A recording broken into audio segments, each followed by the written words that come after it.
Bismillahirrahmanirrahim. Assalamualaikum warahmatullahi wabarakatuh. Bapak-bapak, ibu-ibu, mas-mas, mbak-mbak, khususnya adik-adikku sekalian yang dirahmati Allah dimanapun Anda berada. Kembali di IIP Channel bersama saya, IIP Wijayanto. Kali ini kita akan membahas tema sejauh apapun mantan pergi untuk menjauhimu, dia akan balik sendiri kepadamu saat kamu ikat batinnya dengan batinmu. Ya. Nah, kita merantau keluar kota untuk kuliah, untuk kerja dan seterusnya. Ya. Misal yang kerja nih ya, jungkir balik itu bekerja di perantauan, terkumpul duitnya. Nanti habisnya itu untuk mudik itu, ya. Nanti masuk musim lebaran, mulai mudik. Jadi hasil kerja setahun nih, habis tuh untuk mudik itu. Untuk transportasi di kampung halaman juga bagi-bagi duit kepada ponaan-ponaan, saudara-saudara dan seterusnya. Kan banyak yang seperti itu, ya. Jadi kenapa kita harus banget tuh mudik itu, ya?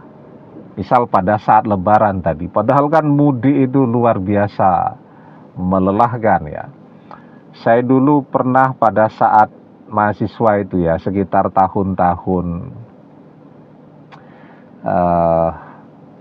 97 ya, tahun 97. Ya, saya masuk tahun 96. Nah, 97 itu tahun kedua kuliah. Ya sudah lama ya, sudah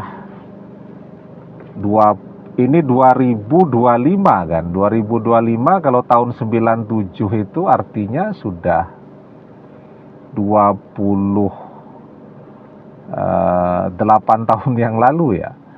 Nah, jadi saya pada saat mudik itu sebenarnya sudah punya tiket bis ya. Kan ke kampung halaman saya itu 2 hari 2 malam naik bis. Ya sampai sekarang juga masih 2 hari 2 malam ya. Cuman mungkin fasilitas bisnya sudah bagus-bagus sekarang. Nah, jadi sudah punya tiket nih ya, AC ekonomi ya. AC ekonomi, AC begitu, tapi kalau AC ekonomi itu jendelanya bisa dibuka. Kalau yang AC betulan jendelanya tidak bisa dibuka. Nah, jadi sudah punya tiket, tahu-tahu ada ya salah satu kakak itu bilang, "Sudah ya mampir dulu ke tempat dia ya, di luar kota, beda provinsi. Nanti tak belikan tiket travel ya, tiket travel begitu, nanti sampai ke kampung tak belikan tiket travel juga," katanya. Saya sudah mikir, mosok sih ke kampung sana ada tiket travel nih. Tapi ya enggak apa-apa lah, namanya kita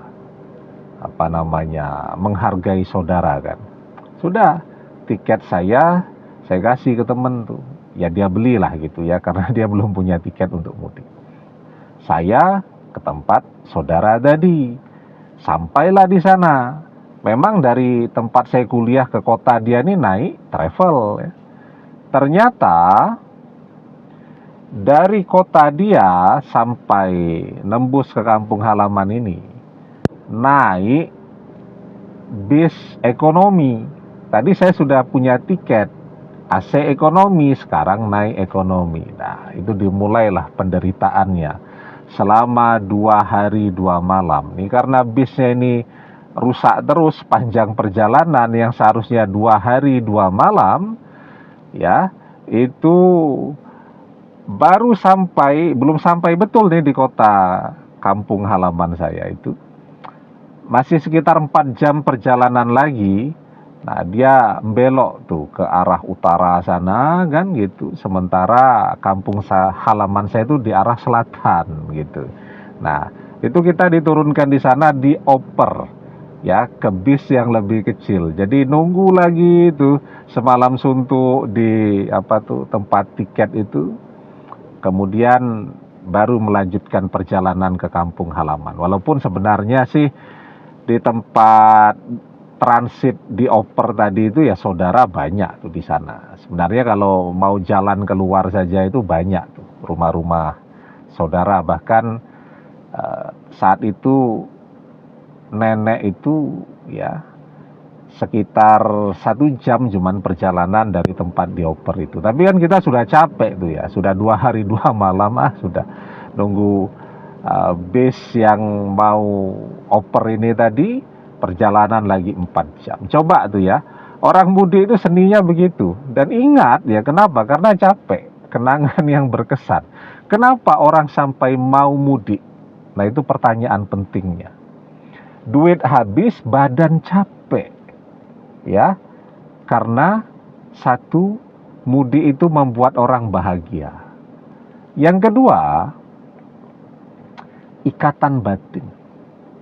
Dengan apa? Dengan kampung halaman, dengan rumah orang tua. Ikatan batin pula dengan saudara-saudara, teman-teman masa kecil, teman SMA, dan seterusnya, dan seterusnya. Ikatan batin yang kemudian menggerakkan orang biarpun capek, biarpun duit habis ya. Apalagi kalau musim mudik lebaran itu, kalau biasanya 2 hari 2 malam, mungkin ya nanti ketika mau nyebrang macet lagi dan seterusnya, itu bisa mungkin jadi seminggu nanti perjalanannya. Ya, banyak tuh teman-teman juga mudik itu bahkan punya pengalaman malam takbiran itu masih di jalan, ya, masih dalam perjalanan, dan itu tetap dilalui. Tahun depannya ya mudik lagi. Kenapa? Karena ikatan batin dengan kampung halamannya, dengan saudara-saudaranya, dan seterusnya. Mantan juga akan begitu. Ketika batinnya sudah kita ikat kuat, ya, maka sejauh apapun dia berusaha menjauhi kita, dia akan balik sendiri. Ya. Nah, sekarang bagaimana pertanyaannya untuk mengikat batin mantan tadi? Ya. Nah, tapi sebelum kita bahas nih cara mengikat batin mantan, sekali lagi ya, adik-adik yang baru menemukan channel ini untuk memencet tombol subscribe ya, dan menyalakan lonceng notifikasi agar Anda selalu mendapatkan pemberitahuan video-video terbaru dari channel kesayangan kita ini. Dengan subscribe, doa-doa kita selalu terhubung sehingga kita selalu bisa berdoa bersama-sama ya. Dan jangan lupa subscribe itu gratis ya. Nah, sekarang ya, bagaimana caranya mengikat batin mantan? Sebenarnya tanpa kita sadari, ikatan batin kita dengan mantan itu sudah kuat. Kebersamaan itu sudah membuat ikatan batin tadi terbangun secara alami, tanpa kita sadari. Ya, jadi ketika masih bersama itu ya, tanda bahwa ikatan batin kita dengan mantan itu kuat. Ketika masih bersama, kita bisa tahu kok kalau mantan itu tidak jujur dengan kita, mantan sedang berpaling, mantan sedang mengkhianati kita. Dia berusaha bersikap senatural mungkin di depan kita, senormal mungkin. Kita tetap tahu ada sesuatu yang mantan sembunyikan. Itu namanya ikatan batin. Ya. Ketika masih bersama tuh, coba kita hitung berapa puluh kali atau bahkan ratusan kali kita ketemu mantan tanpa membuat janjian. Ya. Tahu-tahu ketemu di jalan. Tahu-tahu ketemu di tempat kerja. Tahu-tahu ketemu di mall dan seterusnya tadi. Ya. Padahal enggak pakai janjian. Mantan cuma bilang dia mau jalan sama teman-temannya. Enggak bilang mau kemana. Tahu-tahu ketemu. Itu menunjukkan bahwa ikatan batin kita dengan mantan sudah terbangun sangat kuat. Kita mau telepon dia. Ya. Kepikiran terus, mau telepon, tapi masih ada kesibukan yang harus dikerjakan, belum sempat-sempat. Kita tunda, tahu-tahu mantan telepon duluan. Itu menunjukkan ikatan batin kita dengan mantan itu sesungguhnya sudah kuat. Mantan itu batinnya sudah kita ikat, ya. Nah, sekarang apakah perpisahan itu membuat ikatan batin itu pudar? Enggak. Ya, cuman apakah ikatan batin yang sudah ada ini mau kita manfaatkan atau tidak untuk menarik mantan kembali?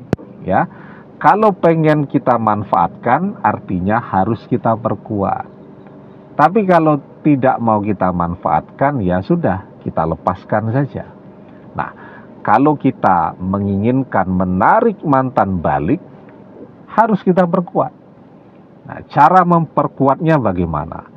Cara memperkuatnya adalah dengan terus memanggil mantan di dalam doa-doa kita, di dalam doa memanggilnya. Ya. Jadi kita berdoa, ketika manusia berdoa, dia berada pada puncak energinya. Doa itu kan ya, bisa naik sampai ke langit. Bayangkan saja, langit kita ini adalah lapisan langit yang pertama. Ya. Astronot untuk bisa sampai ke lapisan langit pertama itu butuh roket sedemikian besarnya, butuh bahan bakar yang sedemikian besarnya. Ya, pakai pesawat tuh, sampai ke langit dunia, lapisan pertama. Sementara doa kita itu naik ke langit lapisan ketujuh. Langit ketujuh, tidak tahu kita di mana. Ya, tetapi bisa kita naikkan doa itu. Artinya apa? Ketika orang berdoa itu, dia berada pada puncak energinya. Nah, sehingga ketika kita sebut dan panggil mantan di dalam doa-doa kita, itu yang akan membuat ikatan batin itu aktif kembali, jadi tambah kuat. Maka sebut terus mantan di dalam doa-doa kita, ya, agar dia kembali, agar dia sadar, agar dia menjadi jodoh kita. Saat kita menyebut mantan di dalam doa kita, ya, ini kita sudah berdoa nih ya, artinya sudah beres nih sholatnya. Misal kita berdoa ba'da sholat, kan ada tuh komen. Orang kalau berdoa itu tidak boleh mikir yang macam-macam katanya. Nah, itu yang harus kita luruskan. Yang tidak boleh memikirkan macam-macam, berpikir ke sana kemari adalah ketika kita mengerjakan sholat. Sholat itu harus khusyuk. Khusyuk kepada bacaan sholat kita. Sehingga ketika pikiran kita berangan-angan, ngelantur ke sana kemari, melayang-layang ke sana kemari, ya, menghayalkan macam-macam, harus kita tarik kembali pikiran kita untuk fokus dan khusyuk kepada bacaan dan gerakan sholat kita. Ya, oke. Nah, tetapi selesai mengerjakan sholat, kita masuk ke berdoa. Berdoa itu apa yang kita minta kepada Allah, itu yang kita pikirkan. Ketika kita berdoa untuk minta mobil, maka yang muncul di pikiran kita adalah mobil yang kita inginkan. Ketika kita berdoa kepada Allah, kita pengen dapat jodoh, maka jodoh seperti apa yang kita inginkan, itu yang kita munculkan dalam pikiran kita.